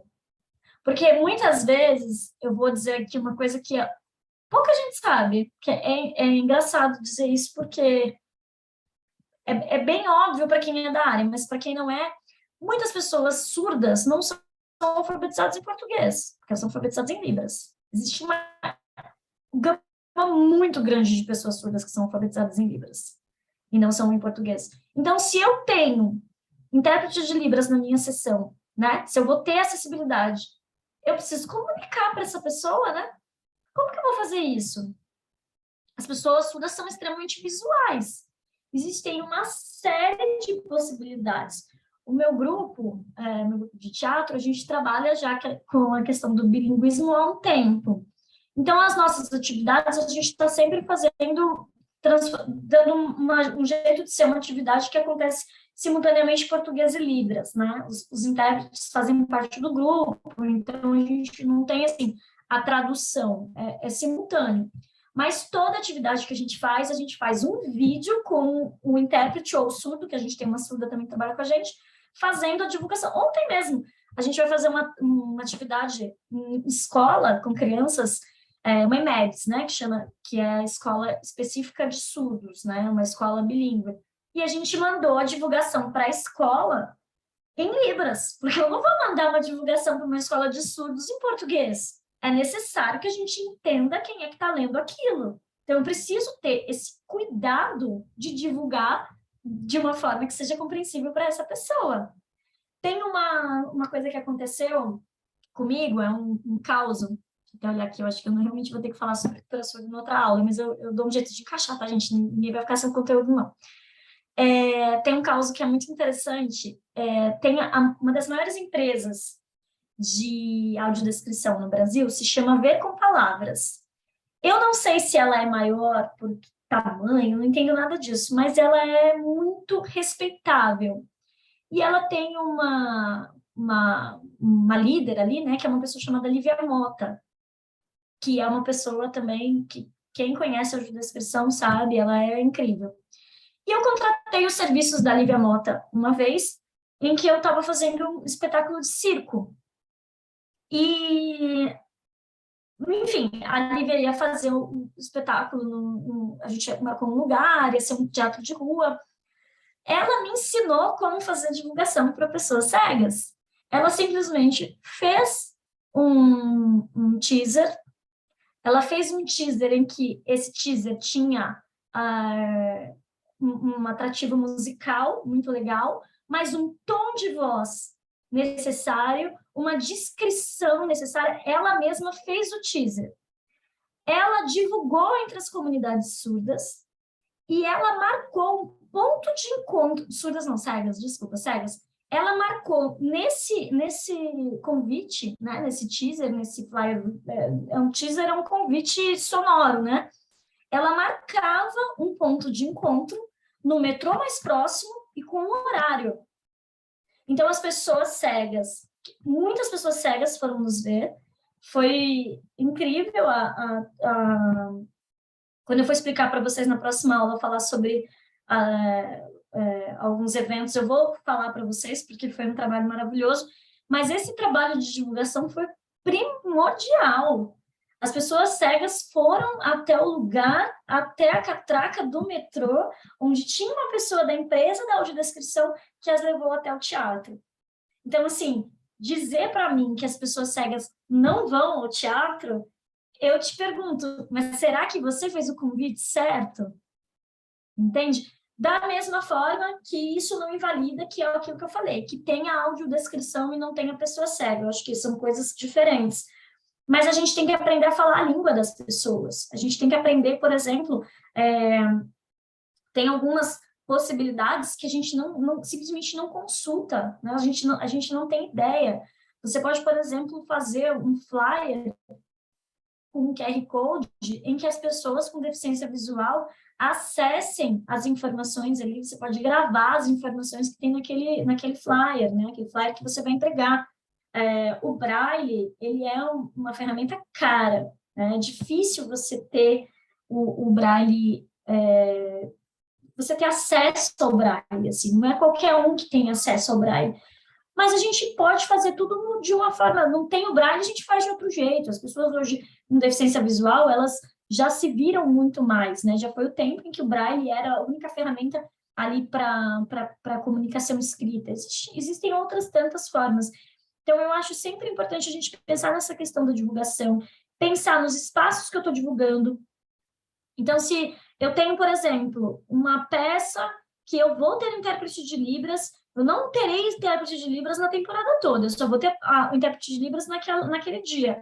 Então, eu vou fazer uma divulgação ali. Eu vou mapear, por exemplo, quais são as instituições que trabalham com pessoas surdas na minha proximidade, e eu vou falar com elas, eu vou divulgar com elas, né? Eu vou fazer, se eu não consigo levar o meu trabalho até as instituições, eu posso fazer com que essas instituições vinculem essa informação, né?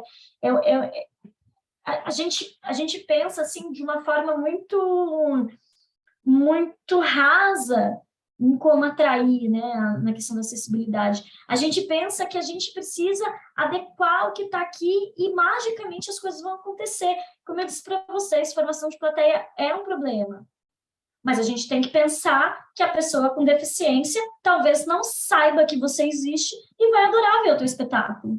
Então, a gente precisa aprender a chegar nelas. Hoje em dia tem grupo, tem páginas. Você vai lá, você acha no Instagram. As formas de fazer divulgação de espaço, de espetáculo, de evento, elas são diversas e elas são muito também específicas para cada ramo de atividade e para cada localidade, mas a gente pode encontrar também, de forma criativa, essa forma de atrair essas pessoas com deficiência para os espaços, tá? Agora, outra coisa, incluir nas formações. É interessante como a gente pensa, ó, estou falando aqui agora com vocês, eu já tinha falado ali, né? A pessoa com deficiência quanto artista, a pessoa com deficiência quanto fazedor, né? Será que eu estou preparado para também encontrar essa pessoa com deficiência nas minhas formações? Será que a formação que eu dou de teatro, será que a formação que eu dou de política pública está preparada para isso? Né? Será que o meu objetivo é chegar numa pessoa, vamos dizer assim, se eu vou fazer um trabalho físico, né? Um trabalho físico presencial, físico é ótimo. Um trabalho presencial. Será que eu consigo também ser entendida? Porque isso também vem uma questão pedagógica, né? Eu quero formar o outro. Não importa se eu não quero formar. Esse exemplo, quando o Antônio falou sobre repensar lá na dança, né?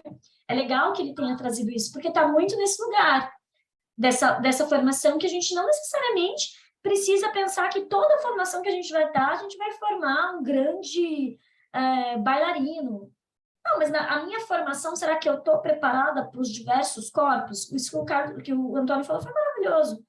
Será que eu, como professora de teatro, estou preparada também para os diversos olhares, entendimentos, entregas? A partir do momento que eu me proponho a ser um formador, será que eu estou preparado para ser esse formador inclusivo? Acho que isso também precisa ser pensado. Acho que esse é um assunto que está até próximo da questão da inclusão escolar, né? Quando a gente pensa da possibilidade da pessoa estar ali frequentando. Sim, ela tem que frequentar, né? Tem ali, eu diria que assim, eu conheci ao longo da minha carreira muito preconceito na área das artes em relação à acessibilidade. Eu quero acreditar que esses preconceitos estão ligados a pensamentos viciosos, sabe? Quando a gente valoriza demais a perfeição, né? A gente valoriza demais a estética e a gente se prende a uma única forma de ver as coisas, né? A formação fala muito isso para mim. Será que eu preciso realmente ter os melhores atores ou realmente preciso de uma pessoa que entrega para mim aquilo, mas aquilo para ela é tudo? Enfim, incluir na produção. Aí eu acho que a gente já vai falar sobre um pouco de lugar de fala. As pessoas com deficiência também precisam estar incluídas na construção das coisas. Elas também precisam estar incluídas no modo operante, sabe, na forma de pensar uma coisa, na forma de pensar um espaço. Quando eu disse isso sobre a audiodescrição, né, é uma prática que a gente faz, é uma prática que a gente deveria, pelo menos, fazer sempre. É fazer a audiodescrição e ter um trabalho em conjunto com uma pessoa cega, que é um consultor de audiodescrição, e que vai validar aquilo que eu escrevi. No meu livro, por exemplo, a menina que foi minha consultora, eu fiz a audiodescrição, mas ela leu ela ouviu a minha audiodescrição e ela me fez apontamentos super interessantes. Ela falou, nossa, tem hora que eu fico tonta, você fala para olhar, daqui a pouco você fala para olhar para lá, eu já não sei o que mais... Enfim, ela fez até algumas piadas, assim, mas foi super importante para mim esse direcionamento de como ela absorveu a acessibilidade que eu propus. Então, isso foi uma forma de produção, né? Eu trabalhei com outras pessoas com deficiência no meu livro também, eu vou falar para vocês depois. Mas as pessoas com deficiência também podem contribuir para a construção dos projetos, e eu diria mais, eu diria que elas devem contribuir. Eu acho que a gente só vai realmente poder falar sobre essa verdadeira inclusão quando quem estiver por exemplo, a gente tem isso nas secretarias, né? A Secretaria da Pessoa com Deficiência, por exemplo, aqui de São Paulo, durante muito tempo, foi uma pessoa com deficiência à frente. Não estou dizendo que o contrário também não funcione, não é que uma pessoa sem deficiência não consegue pensar uma pauta, mas é importante a empregabilidade da pessoa com deficiência e também a gente procurar melhorar através do olhar do outro. Então, é importante ouvir pessoas com deficiência e colocá-las na produção. Por último, acho que eu vou passar aí uns 5 minutinhos, tá, gente, do meu horário aí, mas eu juro que eu estou finalizando, tá? Fiquem bravos. E essa inclusão nos editais, né, que o Carlos cantou essa bola e é o que eu disse lá atrás, a gente tem que se colocar como pessoas que consomem editais e que talvez produzam editais, e a gente tem que entender que esses editais precisam ter um olhar da acessibilidade. A acessibilidade não é perfumaria, né? Eu já vivenciei discussões, assim, casos de pessoas à frente de pautas em secretarias de cultura, dizendo que... Uma pessoa dizendo exatamente assim, uma vez, que não adianta propor acessibilidade porque isso não dá ponto, né? Não pontua. Alguns editais pontuam, né? Mas se não pontua, não dá ponto, não coloca. Ou a pessoa não saber avaliar, né? Ou a pessoa, por exemplo, avaliar a acessibilidade não como estética. Como que eu quero dizer isso? Por exemplo, o meu grupo, a gente agora, nós estamos contemplados pelo Fomento ao Teatro aqui da Secretaria Municipal de Cultura. E foi uma luta para que a gente conseguisse colocar esse nosso projeto, porque a acessibilidade é a nossa estética. Não, a gente não está colocando... A gente tem uma proposta de estudo da arte através do viés inclusivo. E na cabeça de alguns gestores isso é muito difícil de entender. Na cabeça desses gestores eu só estou colocando acessibilidade no meu projeto. E mesmo que eu esteja fazendo isso, a gente precisa pressionar, eu até diria isso porque eu estou falando do nosso papel, né? Pressionar as secretarias, pressionar a estrutura pública para que cada vez mais a acessibilidade seja imprescindível. Porque através da acessibilidade, eu faço a roda da inclusão girar. Ela é uma roda, porque, afinal de contas, a pessoa que tem deficiência, que é empregada, ela colabora para um pensamento inclusivo. E esse pensamento inclusivo reflete numa sociedade que vai empregar mais pessoas, que vai incluir mais. Então, todo mundo tende a ganhar. Até porque é uma coisa que eu vou dizer para vocês agora, que quem se beneficia da acessibilidade somos todos nós. A acessibilidade é uma pauta que não pertence a um nicho de pessoa, porque você não sabe o que vai acontecer com você amanhã. Isso parece praga, né? Parece uma coisa feia de se dizer. Mas é verdade. Você não sabe a que ponto você vai precisar dela. Então, não dá para pensar nela como algo que não faz parte. Claro que nós nunca deveríamos pensar em qualquer conquista social como algo distante, né? O ideal é que a gente viva uma sociedade que tenha consciência das coisas. Mas a gente precisa entender que a acessibilidade precisa estar presente num globo. Ela não tem que ser vista, e nos editais ela ainda é vista. Ela é vista, por exemplo, artistas com deficiência são vistos como artistas segmentados. Somos artistas com deficiência. Eu já vi até discussões do tipo, a gente vai criar cota para grupo de pessoas com deficiência? Não é esse o caminho, né? As cotas são importantes para outras coisas ali, é inegável também. Mas o caminho não é esse. O caminho não é colocar como se fosse uma vertente artística ser um artista com deficiência. Não, é ser um artista. É um artista. Se ele é um artista com outro corpo, aí a gente vai entender, aí a gente vai entrar numa discussão do que é arte, que é muito maior do que qualquer outra coisa que a gente tenha falado aqui, mas que, bom, é isso, gente. Deixa eu deixar aqui. Espero ter cumprido meu papel aqui com vocês hoje. Espero que vocês tenham gostado. Eu ia falar sobre cultura surda, mas dá para encaixar na próxima aula. Acabei me estendendo aqui um pouquinho. Mas é isso. Tem alguém que queira fazer alguma... tem coisas no comentário. Vamos ver aqui. Bom, a Vivian falou sobre, para além da deficiência, meu companheiro sempre comenta a falta de acessibilidade para ele e minha filha caçula quando vão sozinhos a algum evento cultural. Com 5 anos precisa ir ao banheiro. Sim, outra questão, né? As crianças, a questão do banheiro familiar. Obrigada, Andressa, falou que não enviou a hora passar.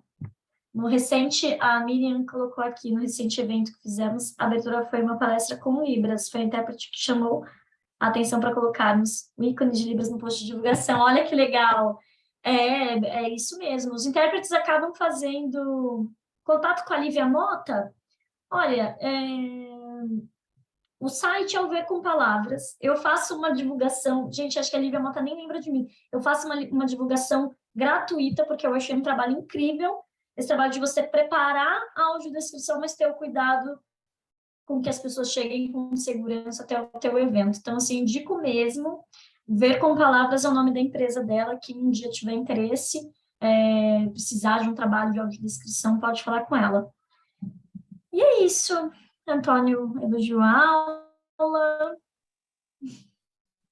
Bruna, quero te agradecer imensamente por essa aula extremamente necessária, e muitas coisas estão fazendo mais sentido. Agora, compartilhando um pouco uma experiência minha aqui, eu em fonoaudiologia, e algumas coisas estão fazendo muito sentido para mim, e eu linkando agora com isso tudo. Então, que incrível, muito incrível. Eu já estou ansioso para os próximos encontros aí, e tenho certeza que o pessoal também. É pouco tempo, né? Aqui, então, a gente pode até ver como fazer essa pausa melhor aí nos próximos encontros, tá? Eu vou pedir para quem não tiver assinado a lista poder assinar, sem esquecer, e te agradecer mais uma vez. Foi um ótimo início. Eu que agradeço. Eu que agradeço, gente. Eu espero que a gente se encontre aí na próxima aula com... Dê para aproveitar. Acho que o tempo foi bom, né? Porque realmente tem coisas que às vezes a gente não planeja, mas na hora eu acho necessário pontuar. E eu acho que a gente vai ser legal depois, quando a gente também mostrar algumas coisas mais práticas, eu acho que a gente consegue entender melhor como que a gente pode fazer, mas eu agradeço demais a atenção de vocês e vamos que vamos.